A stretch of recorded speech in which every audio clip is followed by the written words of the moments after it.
Pro Group Management. Workers' comp that works for you.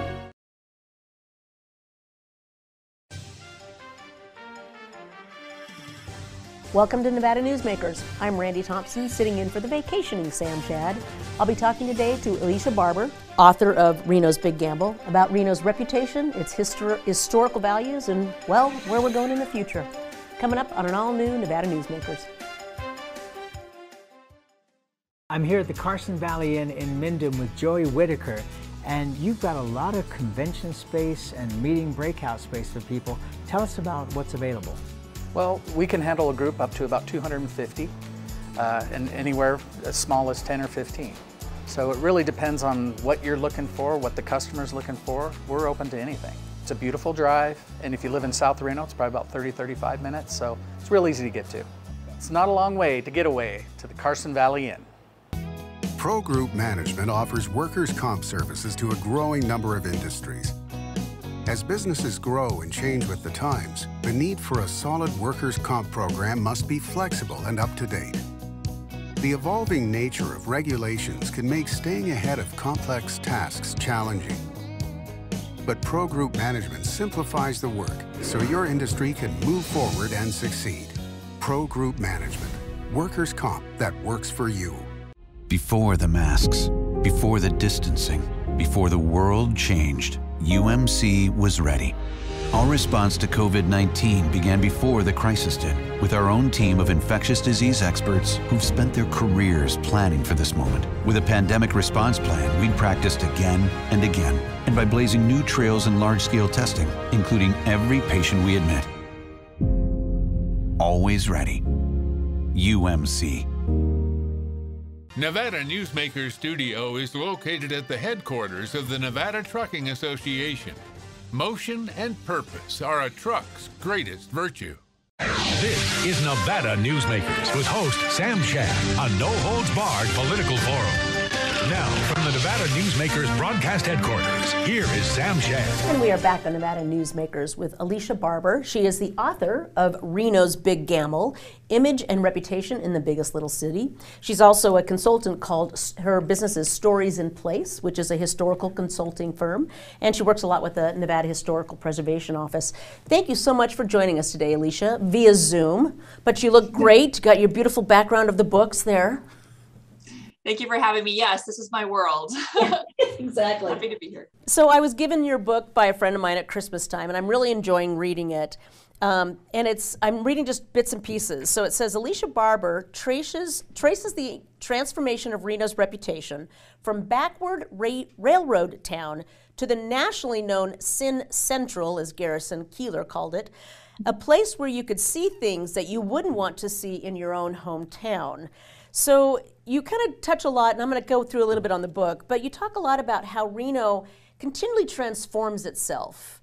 And it goes through many transformations. And I guess just from a historical perspective, what really were the roots of Reno? Who came here and who founded this city, and what kind of were the original goals of this city? Well, it really has been a crossroads for a very long time, and that goes all the way back to when these are native lands. And so there were sort of roots coming through this area and settlements all, for centuries. And when we started to become part of the United States, it immediately became a crossroads for transportation in a lot of ways. Initially, people were coming, through Nevada to go somewhere else. To go to California, to go to the gold fields, right? To go up to Oregon.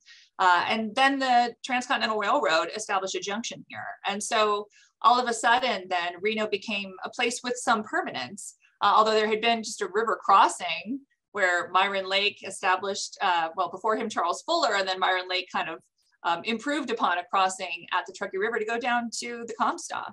But then with the railroad, it became a railroad town, and that gave this place some permanence.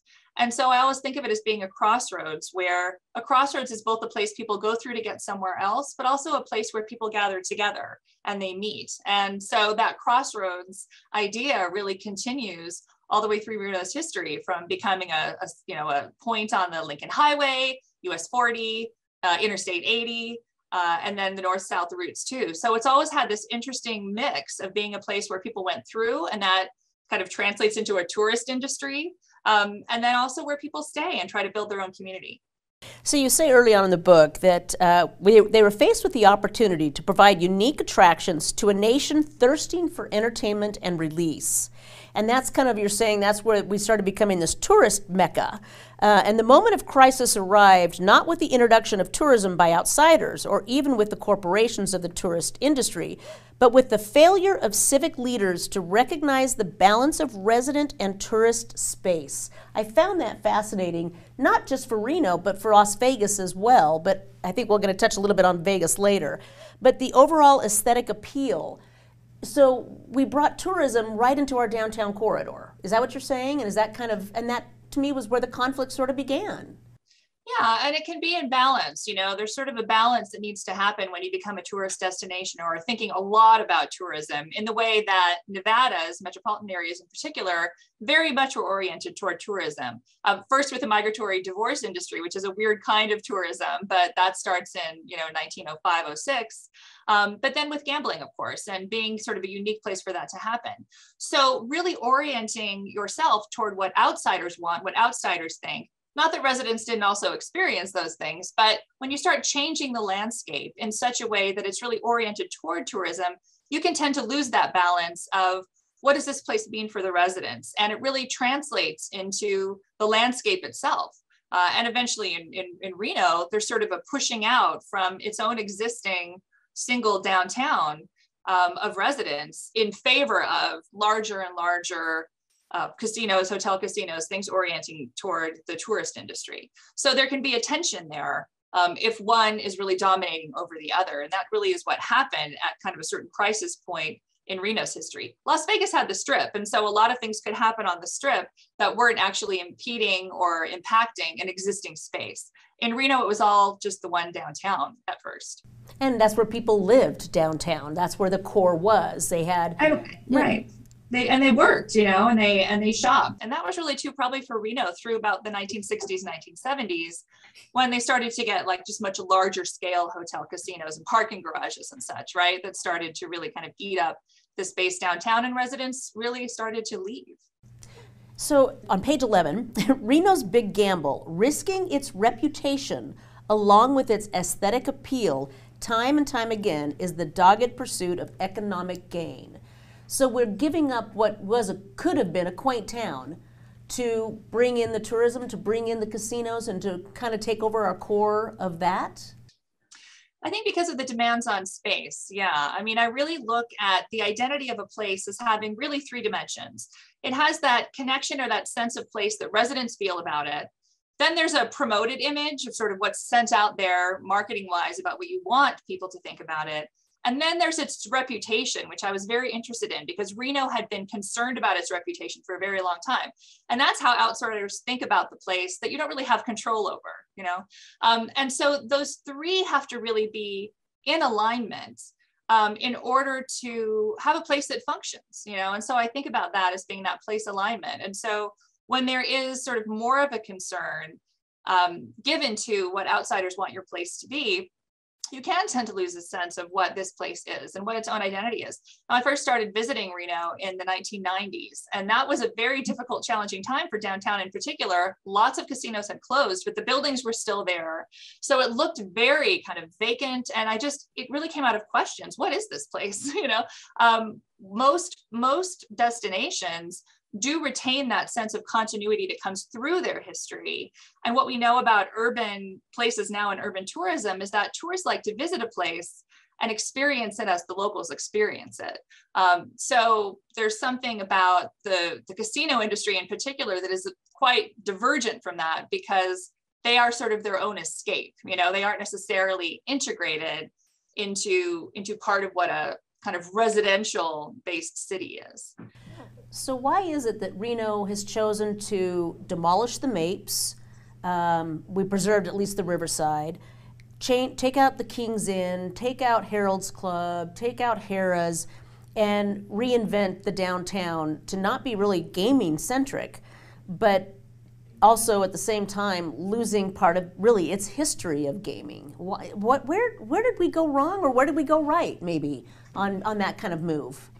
Well, I think there's always a lot of choices, you know, and I think one thing that history does for us is it helps us see the consequences of actions. You know, it helps establish continuity and meaning, whether that's history as the stories we tell or the history on the landscape. But it also helps us see kind of consequences. And so there's always kind of been, I would say in the last 30 years or so, a bit in Reno of kind of decisions made on an individual basis, you know, on the demolition of the Mapes Hotel Casino. I mean, many will point to the structural flaws in the building. And of course, you know, I think it did have some. Enough money can kind of fix any flaws like that. But there was specifically a desire in that case to clear that site of a building that had been vacant and sat there since, you know, the early 80s. And try to sell it for redevelopment. That was the whole goal. Let's get something new. Let's pull something new down here and make something big and fancy and get a national splash. That ended up actually not happening, economic downturns and the like. So now it's a big civic plaza that itself is problematic and needs some reinvention, even if we're going to keep it as a city space.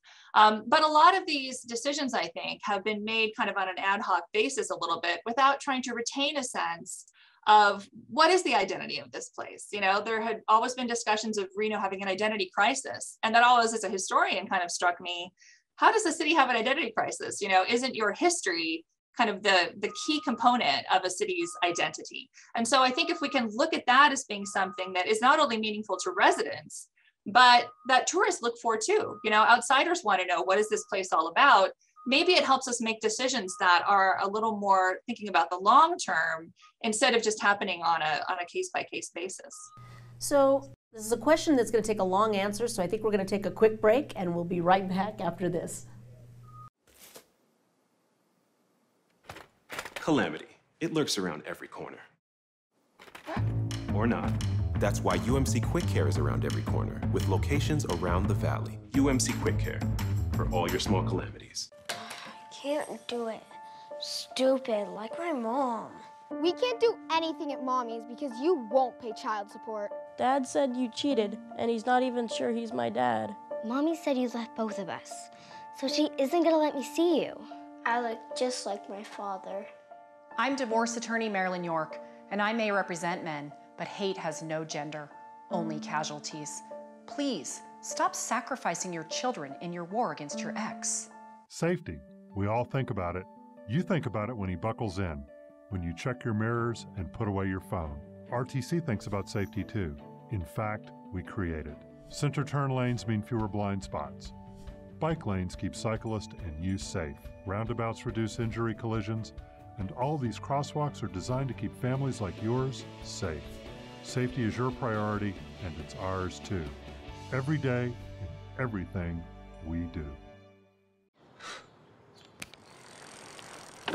Calamity. It lurks around every corner. Or not. That's why UMC Quick Care is around every corner, with locations around the valley. UMC Quick Care, for all your small calamities. This is Nevada Newsmakers. And we're back on Nevada Newsmakers with historian Alicia Barber, talking about the history of not just Reno, but a little bit of Las Vegas too. So Alicia, again, great book, Reno's Big Gamble, Image and Reputation of the in the Biggest Little City. And I love your emphasis on reputation, because throughout this book, there are people that are trying to protect the reputation, and then people that are trying to change the reputation, and reinvention, as you say in here, reinvention and the invention of another early redevelopment project that hoped to attract a completely new tourist demographic, reinventing Reno as a bowling mecca. So we all remember that from the 90s. So Reno continually tries to reinvent itself. And I guess my question to you is, who is responsible for the vision of a community? Is it developers, or is it our civic leaders? That's a great question. I mean, I think that if you talk about a vision, people can think about that in many different ways. A vision can be a hope or an aspiration that a lot of people have for what they would aspire for a city to be.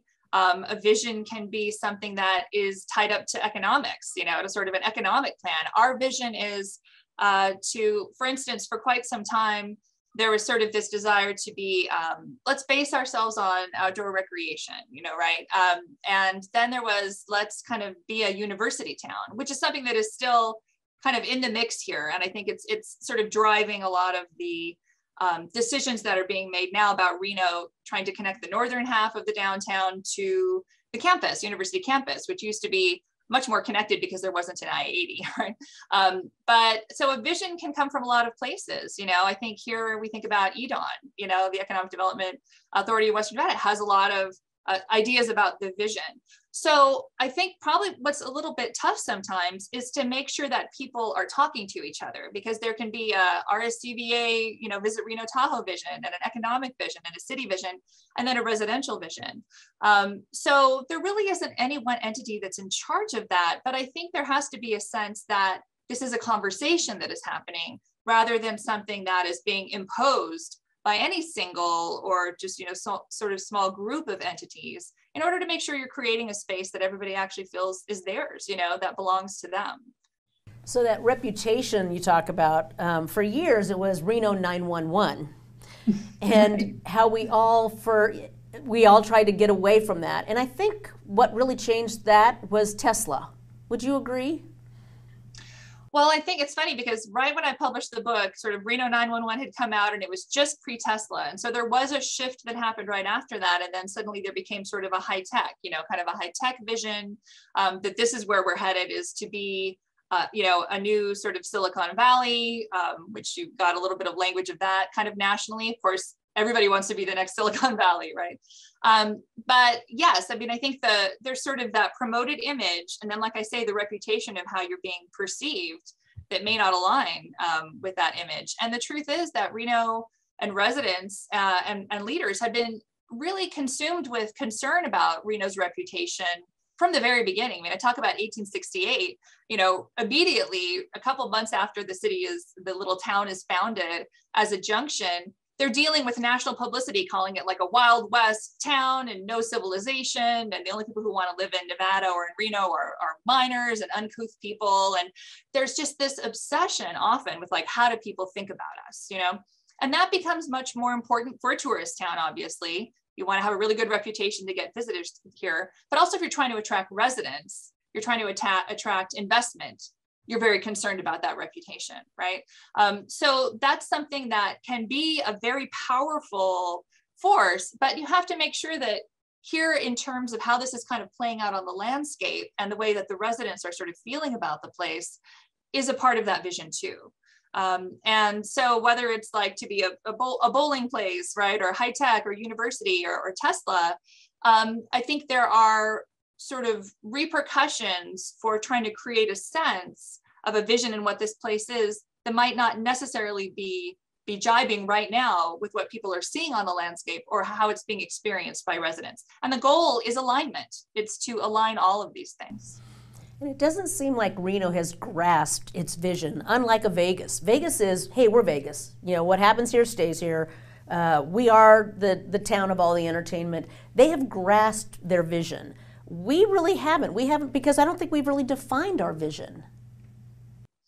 There seems to be a lot of defensiveness a lot of the time, I think, and so there's sort of a defensiveness against what people might be perceiving Reno as, that then kind of creates a whole push to say, no, we're not, we're not that. We're not just all gaming, right? Or we're not, kind of a Sin City, or we're not an old Western place, we're something new.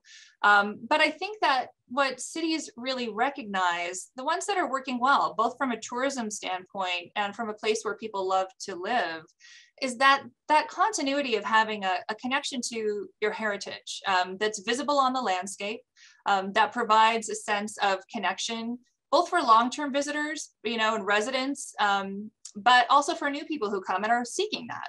They want to know, what is this place? When I first started visiting in the 90s, that was one of the big questions, besides, wow, what are all these vacant buildings doing here?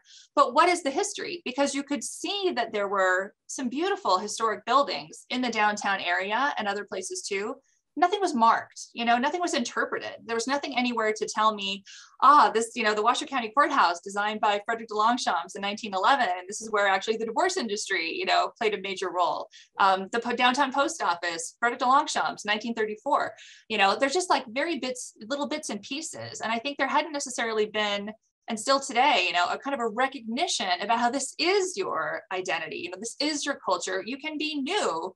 You can have new things. You can be striving for a new component of that identity. But let's not lose sight of all the, fantastic assets that are here that allow us to tell the stories of this place. And so that's what a lot of the work that I have been doing on the landscape has been intended to do. Historic plaques, we put up I was involved in a project on 4th Street with the new bus line going through to put in new bus shelters, and they have collages of historic photos on them, just to show that there's a connection here. So yes, I mean, I think there is, sort of unusual kind of ethic here that seems to be about reinvention and creating something anew, rather than really trying to examine all of those assets and build kind of an identity that brings the old and the new together. Yeah, that connection to heritage is key. We're going to take a quick break. We'll be right back after this. Dimitri Prine here for Design Outdoor. Come visit Design Outdoor's store and backyard to see our wide selection of fire pits, barbecues, and pizza ovens, natural stone water features and fountains, and frost-proof pottery. Our store and backyard are located at 11600 South Virginia, just north of DeMonte Ranch Parkway. Visit designoutdoor.com or call us at 851-9499. Before the masks, before the distancing, before the world changed, UMC was ready. Our response to COVID-19 began before the crisis did, with our own team of infectious disease experts who've spent their careers planning for this moment. With a pandemic response plan, we'd practiced again and again, and by blazing new trails in large-scale testing, including every patient we admit. Always ready. UMC. The Do It Right guys at Nevada Heating have one mission. Your furnace breaks down today, we fix it today. Why freeze for days while your furnace is down when Nevada Heating can get the job done today and you can get warm again? For nearly 50 years, locally owned Nevada Heating has been getting the job done right. Call today at 323-5585 and we'll fix it today. That's 323-5585 or online at nevadaheating.com. Southwest Specialties has been making the homes and businesses of Nevada beautiful for more than 20 years. Their experienced designers and craftsmen create the walkways, backyards, water features, and a variety of outdoor cooking areas that add curb appeal and value to your investment. Call today or visit them at their website and see how they can make your outdoor spaces special. Southwest Specialties, creative, distinctive, beautiful. This is Nevada Newsmakers. We're back on Nevada Newsmakers with Alicia Barber, who is author of Reno's Big Gamble, and it's a great read about the history of Reno and where we're going and why we keep reinventing ourselves. So Alicia, we're seeing a new sort of redevelopment going on in Reno with the Jacobs Group, who are tearing down some of the seedy motels and saying they're going to be putting stuff up, but nothing's really up yet. So on November 12th, ProPublica reporter, former Reno Gazette journalist Anjanette Damon published a long and deeply researched article about Jacobs in the city of Reno. And then on November 19th, Scenic Nevada filed a lawsuit against the city. I know you've kind of been involved in that. What are your concerns about what's happening with Jacobs in the city of Reno? Well, it's a really unprecedented situation, I think, to have a single property owner purchasing so much real estate in the heart of the city. We've had developers expanding out in what we call, greenfield areas on the edges of town where things haven't been developed yet. But here we've got a situation where there's a lot happening, a lot coming down, a lot sort of being promised, and a lot of people really involved in it, because a lot of the motels, obviously, people were living in. And there is such a need now for housing. But the vision that's coming in is something that's a little more traditionally a little old school Reno, which is kind of a gaming based destination, you know, an attraction that the Jacobs Entertainment Company is kind of trying to pull together with Sands Regency, Gold Dust West. They just purchased the Gold and Silver Restaurant, and we're sort of talking about that potentially being another casino because it has a gaming license. And of course, the lights and kind of attractions like that. So I think the issues that are happening here is about sort of this desire for a downtown that sort of serves residents versus a vision that, at least for now, seems to really be a lot about outsiders and tourism and gaming, which we've done before, but also naming an area of town without having that citizen input, right? There's kind of a branding happening of this neon line district that one corporate entity has sort of named, right? And getting a little bit of, you know, assistance from the city to do that. And so there are a lot of questions, and I bring them up in my newsletter. I have a newsletter called The Barber Brief, where I write about downtown development in Reno and the desire to really make sure that there's a lot of citizen involvement in what's happening. So I think those are a lot of the issues there, but a lot of it has to do with who is this for? Who is this place for? And how are we going to get there? And that's something that's just an ongoing question right now, I think. Well, we're running out of time for this show, but I hope you will come back because I think as you say, public engagement is critical to a functioning city, and we don't know how functioning or how much engagement there's been on this. So we appreciate your blog, we appreciate your book, and I hope you'll come back and we can talk about this again. I would be delighted. Thank you so much for having me. Thank you, Alicia. We'll be right back after this. 7 at 7 is available anytime, anywhere. I'm Riley Smith with your Vegas Golden Knights. Watch 7 minutes of nonstop news from the Las Vegas Review-Journal. Streaming on LVRJ.com and Twitter. Powered by the Las Vegas Review-Journal. Modern boutique Ahern Hotel and Events Center in Las Vegas. Host meetings and events on 2 floors. Stay in luxurious rooms and suites. Unlimited branding opportunities. Regional Italian cuisine by Chef Mark Segrisi. Flexible event spaces. Full buyout options. Visit ahernhotel.com today. I'm Jeff Gehrman, an investigative reporter with the Las Vegas Review-Journal. I'm your guide for Season 2 of Mobbed Up, The Fight for Las Vegas. You're in with every gangster and hoodlum in the United States. I don't go for that, Mr. Kennedy. I don't go for that kind of action. I was on television accused of fronting for the mob. Subscribe to Mobbed Up, The Fight for Las Vegas, Season 2, today on Apple Podcasts, Spotify, or wherever you get your podcasts. Before the masks, before the distancing, before the world changed, UMC was ready. Our response to COVID-19 began before the crisis did, with our own team of infectious disease experts who've spent their careers planning for this moment. With a pandemic response plan, we'd practiced again and again, and by blazing new trails in large-scale testing, including every patient we admit. Always ready. UMC. 7 at 7 is available anytime, anywhere. I'm Riley Smith with your Vegas Golden Knights. Watch 7 minutes of nonstop news from the Las Vegas Review-Journal. Streaming on LVRJ.com and YouTube. Powered by the Las Vegas Review-Journal. Thank you for listening and watching. You can watch us anytime online at NevadaNewsmakers.com. Have a great day.